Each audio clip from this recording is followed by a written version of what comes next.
Il-Ministru responsabbli mill-kaċċa u l-insib Clint Camilleri kiteb lil Kumitat Ornis biex dan jagħti l-parir lill-Gvern biex tiġi applikata deroga ġdida marbuta mar-riċerka fuq is-seba' speċi ta' safar tal-għana.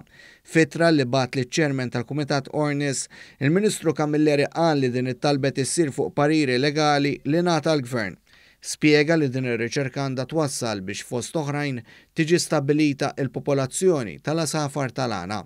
Dan qed isir ukoll biex possibilment fil-futur tkun tista' tiġi applikata deroga oħra żamma limitata tal-asafar tal-għana.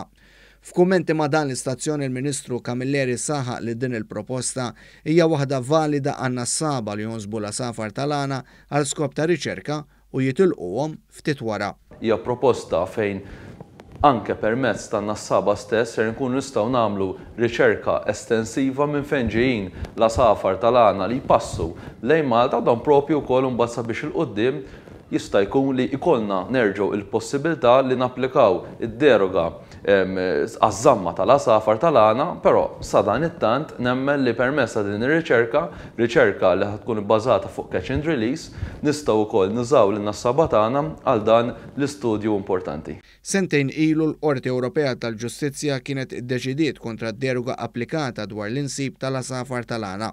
Dakinhar il-Gvern Malti ddaħħal f'negozjati mal-Kummissjoni Ewropea sabiex b'emendi neċessarji ġie salvat l-insib għall-Pluviera u l-Malvizz.